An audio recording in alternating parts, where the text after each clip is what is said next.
जंगल में अभी बारिश हो रही है। चिड़िया के तीनों बच्चे बहुत डरे हुए हैं।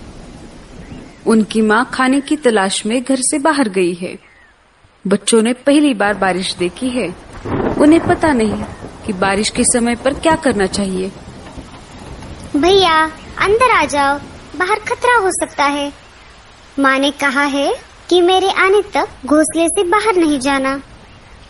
अरे मैं बाहर झांक कर देख रहा था कि ये आवाज कहाँ से आ रही है। मैंने देखा कि आसमान से बहुत सारा पानी नीचे गिर रहा है। कुछ भी हो भैया, लेकिन तुम माँ के आने तक बाहर मत जाना। टीलू बाकी भाइयों से सबसे बड़ा और समझदार था। उस पर अपने छोटे भाइयों की देखरेख करने की जिम्मेदारी थी। अपने माँ का इंतजार करने के सिवाय बच्चे कुछ और कर भी नहीं सकते थे। इधर लाडो चिड़िया बारिश से बचने के लिए पेड़ की डाली पर रुकी हुई थी। उसे भी अपने बच्चों की चिंता हो रही थी। मेरे बच्चे ठीक तो होंगे ना? बारिश शुरू होकर भी बहुत समय हो गया है। मुझे जल्द से जल्द अपने बच्चों के पास जाना होगा। वो बहुत डरे हुए होंगे। इधर बारिश रुकने का नाम नहीं ले रही थी। कालू कौवा तेज बारिश में अपने घोंसले की तरफ जा रहा था। तभी उसे लाडो चिड़िया एक पेड़ पर बैठी हुई दिखाई देती है। वो उसके पास चला जाता है। अरे लाडो, तुम यहाँ? तुम अभी तक घर नहीं गई? इसका मतलब तुम्हारे बच्चे घर पर अकेले होंगे। हाँ कालू भैया, मुझे मेरे बच्चों की बहुत चिंता हो रही है। लाडो, मैं तुम्हें डराना नहीं चाहता, पर तुम्हें बताना ये बहुत जरूरी है। सुना है एक खतरनाक चीलों का झुंड हमारे जंगल में घुस आया है। हाँ कालू भैया, मुझे ये बात पता है। जब मैं कल बुलबुल चिड़िया के घर गई थी, तब मैंने देखा कि एक चील बुलबुल चिड़िया के बच्चों को खा रहा था। बुलबुल घर पर नहीं थी, फिर भी एक बच्चा जीवित था। मैंने उसे बचाने की ठान ली। तब मैं उस चील के पास चली गई। अरे ओ चील, छोड़ दे उस बच्चे को, नहीं तो तेरा बहुत बुरा हाल होगा। चील को गुस्सा आ गया और वो मुझसे कहने लगा, अरे ओ चिड़िया, तुम्हारा दिमाग तो ठीक है ना? भाग यहाँ से। अगर मेरा पेट भरा हुआ नहीं होता तो मैं तुम दोनों को भी खा जाता। पर देख लेना, आगे चलकर तुम मुझे कहीं पर दिखाई दोगी तो मैं तुम्हें नहीं छोड़ूंगा। मैं तुम्हें उसी समय खा जाऊंगा और डकार तक नहीं लूंगा। ऐसा कहकर चील वहाँ से उड़ गया कालू भैया। तभी वहाँ पर बुलबुल चिड़िया आ गई। उसने देखा तो वो बहुत दुखी हो गई, क्योंकि चील उसके 2 बच्चों को खा चुका था। अरे ये क्या हो गया? मेरा तो सब कुछ लूट गया। ये सब किसने किया? मैं उसे नहीं छोड़ूंगी। अरे बहन, तुम्हारे बच्चों को चील ने खाया है। अगर मैं ऐन मौके पर नहीं आती तो वो चील तुम्हारे तीसरे बच्चे को भी खा जाता। तुम्हारा बहुत बहुत शुक्रिया। मैं तुम्हारा ये एहसान जिंदगी भर नहीं भूलूंगी लाडो चिड़िया। पर मैं अब उस चील को नहीं छोड़ूंगी। मैं उसे जान से मार दूंगी। वो मेरे आखिरी बच्चे को कभी भी खाने आ सकता है। अरे बहन, जल्दबाजी में गलत कदम मत उठाना। वो सिर्फ तुम्हारे बच्चों का ही नहीं, जंगल के बाकी पंछियों का भी शिकार कर रहा है। उसे हमें झांसे में फंसाना होगा और फिर हम उसको उसके किए की सजा देंगे। बिना सोच विचार किए जल्दबाजी में फैसला लेना गलत बात है।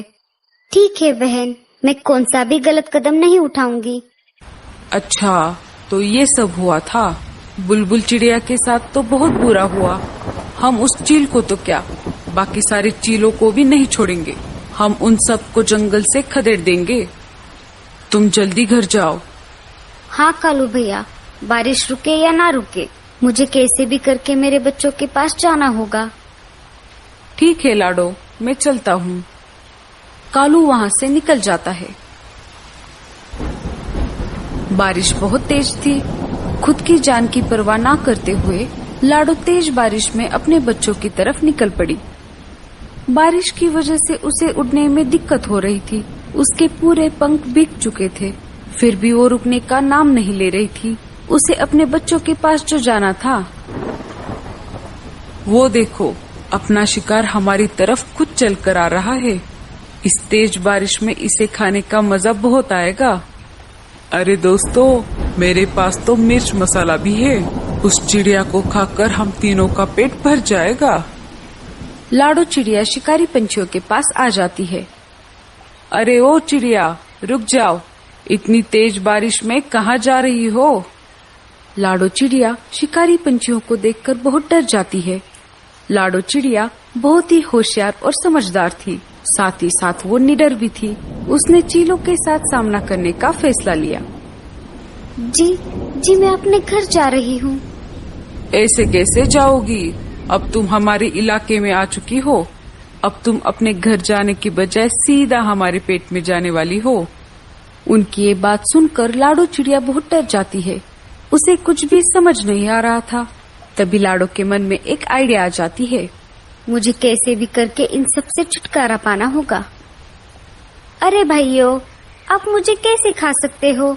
मुझे पहले से ही किसी ने खाने के लिए रिजर्वेशन करके रखा है। क्या? ऐसे कैसे? कौन है वो जो हमारे होते हुए भी तुम्हें खाने के लिए रिजर्वेशन करके बैठा है? वो दूसरे तीसरे कोई नहीं, मेरे खुद के पति है, जो कि एक चील है। मैंने जन्म भर उनकी सेवा की, 3 प्यारे प्यारे बच्चे दिए, फिर भी वो मुझे खाना चाहते हैं। क्या कोई अपनी खुद की बीवी को खा सकता है भला? कौन अपने बीवी को खाना चाहेगा जो जंगल में बाकी सारे इतने पंछी हैं? हाँ भैया, कोई नहीं चाहेगा, पर मेरा पति चाहता है। यही नहीं, उसने मेरे 3 बच्चों को भी खा लिया है। अगर तुमने मुझे खा लिया तो वो तुम्हें नहीं छोड़ेंगे। मुझे खाने का हक सिर्फ उन्हीं का है। किसकी इतनी हिम्मत है जो हमसे टकराए? अगर है हिम्मत तो चलो मेरे पति के पास, एक बार लड़कर भी देख लो। अगर तुम जीत जाओगे तो मुझे खा लेना। बताओ, है मंजूर? हाँ, चलो, हम देख लेंगे उसको। लाडो चिड़िया निकल पड़ी उस शिकारी चील की तलाश में जिसने बुलबुल चिड़िया के बच्चों को खाया था। लाडो चिड़िया आगे आगे उड़ रही थी और शिकारी चील उल्लू के साथ साथ पीछे उड़ रहा था। आखिर लाडो चिड़िया उन्हें लेकर शिकारी चील के इलाके में आ ही गई। अरे, ये चिड़िया तो मेरी तरफ ही आ रही है। कल तो ये मेरे हाथ से छूट गई थी, पर अभी मुझे बहुत भूख लगी है। मैं इसका शिकार करके इसे खा जाऊंगा। तुम यहाँ पर ही रुको। अगर उसने तुम्हें यहाँ पर देख लिया तो वो सतर्क हो जाएगा। मैं अकेले अकेले आगे जाती हूँ। जब वो मुझ पर हमला करने लगे तो तुम जल्द से वहाँ पर आ जाना। लाडो चिड़िया उन्हें वहाँ पर छोड़कर चील के पास आ जाती है। अरे वाह, आज शिकार खुद मेरी तरफ चलकर आ गया है। लगता है आज भी मैं पेट भर के खाना खाऊंगा। हाँ, कल भी तुमने मेरे छोटे छोटे बच्चों को खा लिया, आज मुझे खा लो। वैसे भी मैं जिंदा रहकर क्या करूँगी? मेरा तो सब कुछ लूट गया है। अरे वो बच्चे तेरे नहीं, उन पर मेरा अधिकार था। शिकारी चील उन दोनों की बातें सुन रहा था। उसे लाडो की बातों पर विश्वास होने लगा। इधर चील को लाडो की बात समझ नहीं आ रही थी, फिर भी उसने ये मौका हाथ से गंवाना नहीं चाहा। हाँ, जैसे मैंने बच्चों को खा लिया वैसे ही तुम्हें खा जाऊंगा। चील उड़कर लाडो चिड़िया पर हमला करने ही वाला था, तभी दूसरे शिकारी पंछियों ने उसका रास्ता रोक लिया। अरे बेटे, तने तो मौज ही कर दी। तनिक रुक जा जरा, वो हमरा शिकार है। अरे तुम सब कौन हो? उस पर सिर्फ मेरा अधिकार है। देखो देखो भाइयों, ये कैसे मेरे साथ सुलूक करते हैं। अरे बेटे, तनिक रुक जा जरा, नहीं तो तने यहीं पर ही खोल देंगे। ऐसा कहते ही उन दोनों में तेज लड़ाई शुरू हो गई। उन दोनों की लड़ाई देखकर उल्लू वहाँ से भाग गए। दोनों में इतनी तेज लड़ाई हो गई कि दोनों घायल हो गए और जमीन पर गिर गए। दोनों के शरीर से बहुत ज्यादा खून बह रहा था। लाडो दोनों के पास आकर बोली, क्यों, कैसी रही? मैंने तुम दोनों को उल्लू बनाया। ना ही मैं इसकी बीवी हूँ और ना ही इसने मेरे बच्चों को खाया है। मैंने जानबूझकर तुम दोनों में झगड़ा लगवाया ताकि जंगल के बाकी पशु पक्षी सुरक्षित रह सके। अब समझ आया, शक्ति से हमेशा युक्ति ही अच्छी होती है। अरे ओ चिड़िया, तने ये ठीक नहीं किया। उन दोनों चीलों में इतनी ज्यादा हाथापाई हो गई कि उन्हें अपनी जान गंवानी पड़ी। चलो, इनका काम तो तमाम हो गया। अरे बाप रे, इन दोनों के चक्कर में मैं तो अपने बच्चों को भूल ही गई। लाडू चिड़िया तेज उड़ते हुए अपने घोंसले की तरफ निकल पड़ी।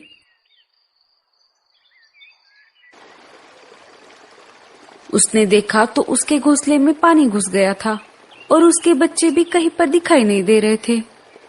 अरे नहीं, ये क्या हो गया? अरे बाप रे, मेरे बच्चे कहाँ पर गए? तभी वहाँ पर कालू कौवा आ जाता है। अरे लाडो, तुम रो मत, तुम्हारे बच्चे सही सलामत है। जब मैं मेरे घोंसले की तरफ जा रहा था तो मैंने देखा तो तुम्हारे घोंसले में पानी भर रहा था और बच्चे भी पानी में डूब रहे थे। मैं बच्चों को वहाँ से निकाल कर अपने घोंसले में लेकर आया। चलो, बच्चे कब से तुम्हारा इंतजार कर रहे हैं। लाडो कालू कौवे के घर पर आ जाती है। अपनी माँ को देखकर बच्चों ने उसे अपने गले से लगा लिया। माँ, तुम कहाँ थी इतनी देर? हमने तुम्हारा कितना इंतजार किया। अगर कालू मामा नहीं होते तो क्या होता? कालू भैया, तुम्हारा बहुत बहुत शुक्रिया।